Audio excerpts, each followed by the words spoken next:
Hello everyone, welcome back to the channel.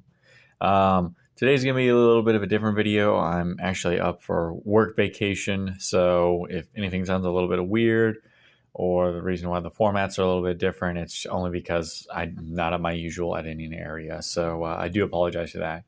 So today in the video, we're going to be talking about 10th edition and its announcement and how I feel about it and the potential, the goods, the bads, the uglies, and my hopes for the edition. So without further ado, let's go ahead and get right into it. All right, so 10th edition. But before we get into that, let's talk a little bit about ninth. I got into 8th and I loved the simplicity of it. I loved how, you didn't need like a million different things to understand your units, and there wasn't as many stratagems. It was just, it was nice and simplistic, and that's what got me into 40K. And when 9th edition popped out, it was just a little bit of revised of 8th, which wasn't too bad. But over time, it is just bloated into just power creep and stratagems and all these different rules that you have to keep up with, the FAQ, to where it's just more of like I'm having to carry around a mini library to just keep an up to date of maybe just a 500-point game. And that turned me off from Warhammer for actually a little bit. I didn't really get back until I believe it was Nephilim when I get back into it. But Arcs of Omen has really made it a lot easier to where I enjoy it a whole lot more. So I've been told through Games Workshop that this is supposed to be a more simplified version. It's not, they've made things easier to understand. There isn't as much rule bloat. But I'm going to remain optimistic, but not completely go right and everyone start hyping up for 10th, because obviously, there have been times where they've made changes to the game and it's fallen flat on their face. But I'm not here to bash them and say that you shouldn't be hyped for the edition. I'm excited.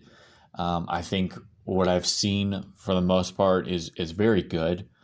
I think it has a lot of potential to help bring in more people. Price wise, it's not going to help all that much. But these combat patrol boxes and these boarding patrol boxes that they have, I think those are really going to help bring people in there. And they say that all you really need is just a simple combat patrol box, and you're pretty much good to go. So let's kind of more dive into simplicity.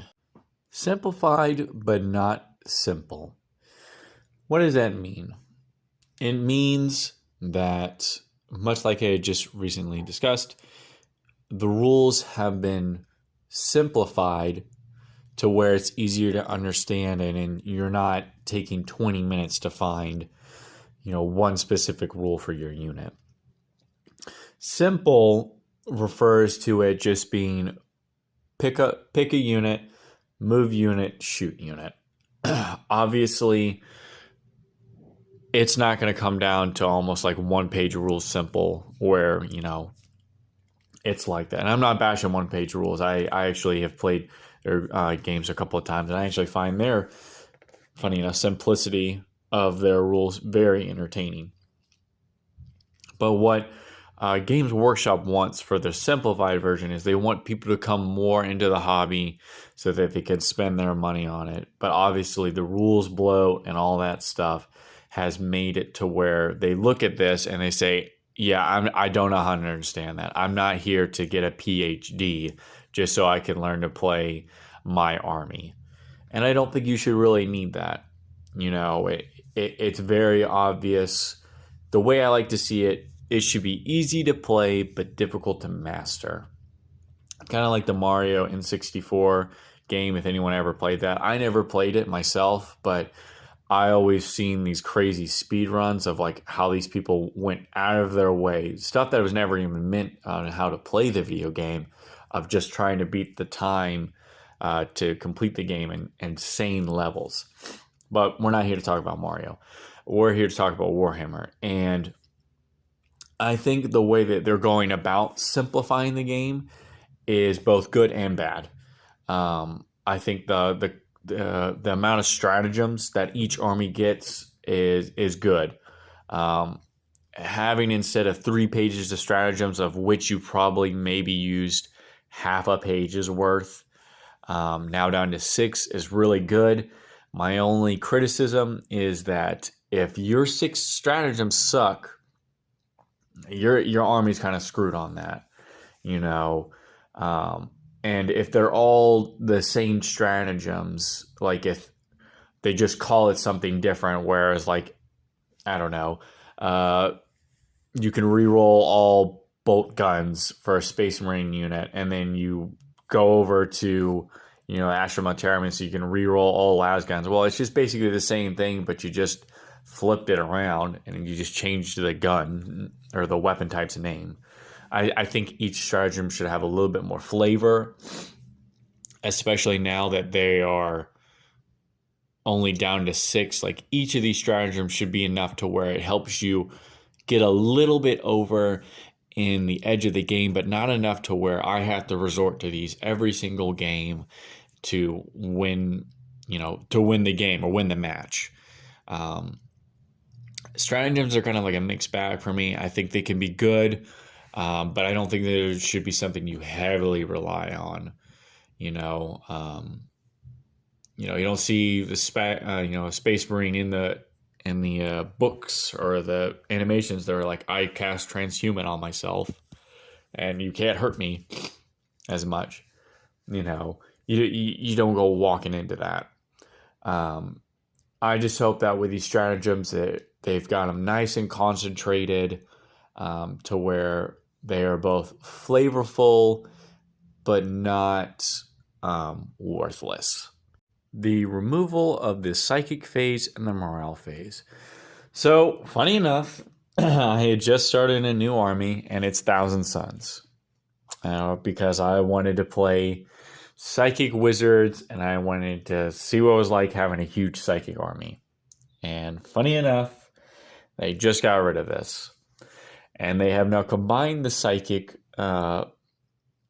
powers or their move sets or anything like that all into their data sheets. I have mixed feelings about this.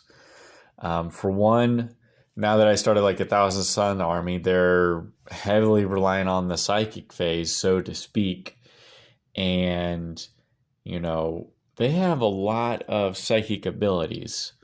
And it gave them a lot of flavor, a lot of variety that, with their different cults, which made it good for like narrative reasons, with the different powers and all that stuff. But that is gone.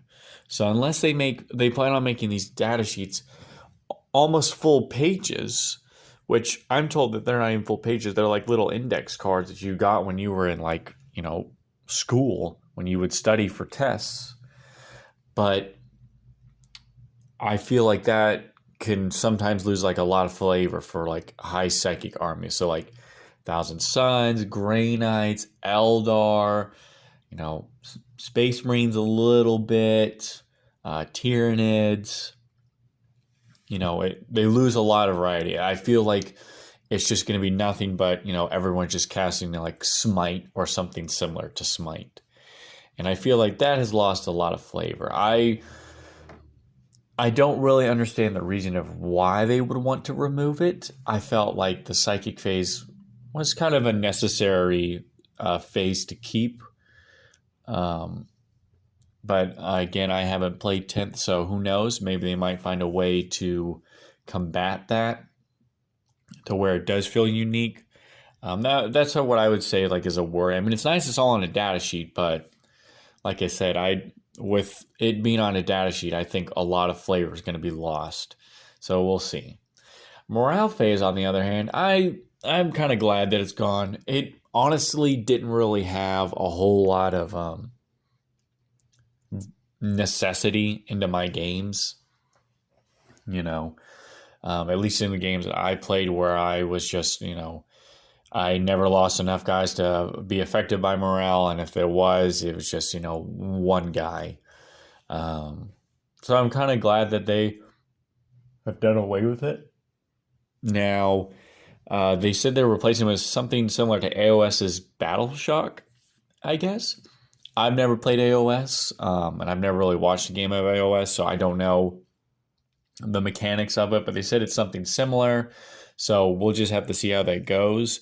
I would like it to kind of play more of a role in the game if it is something similar. Like, if you're in the heat of battle and you're losing guys left and right, I wouldn't be surprised if willpower has to come into play. I play Imperial Guardsmen, and you know it's important to have commissars and leadership around them so they can, hold the line. But if I can just, willingly just take all my squads up there and then, just maybe lose a guy or two to morale, it's almost like, what's the point of having flavorful characters like that? So I'm kind of glad to see that they got rid of it. I'm very curious to see how these both kind of play out. Like I said, I'm not too happy about the psychic phase being gone, but I am happy that the morale phase is kind of done with. So we'll see what the future holds for those two. All right, so now we have the new style of datasheet. First thing that you can already see is that weapon skill and ballistic skill have been removed from the standard stat line, and OC, which means objective control, has been added. So I don't know necessarily what the point value means, but I'm assuming for every model within that unit, it's worth 2. So if they're on an objective and there's, say, a squad of 10, I'm assuming that means it's worth 20 for objective control. So obviously one unit is worth low, like a small Termagant, but if you went for a knight, it could possibly be worth 16, which I think is nice, especially if you're playing a lot more objective-based games and you have a set number of models on there. Instead of figuring out who's controlling the objective like that, they kind of show you exactly what the value of that model holds. So I kind of like that as a part of a stat line. So where ballistic skill and weapon skill went into is actually with their weapons now. So, and each weapon has its own profile. Now I don't know how it's kind of going to go into building your units. Like if I buy, if I have, I've never played Tyranids, for example, but if I just do nothing but flesh bearers and then I have one, does that mean I can only add one devourer and they all cost the same? Is it already included within the model, or the cost of the unit to add into my army? Or is it separate prices or things like that? Obviously, we'll get more as we get ramped up closer to 10th edition.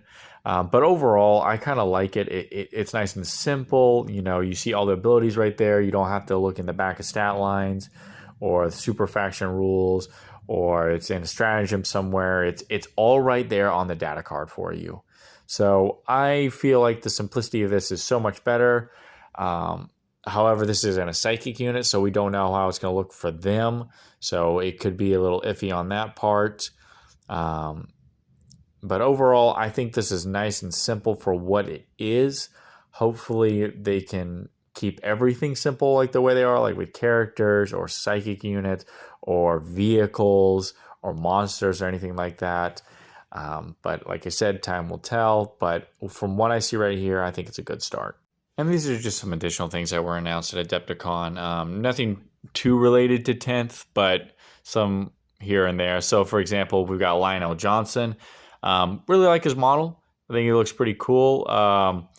I don't know why he looks like he's aged so much worse than Gilliman.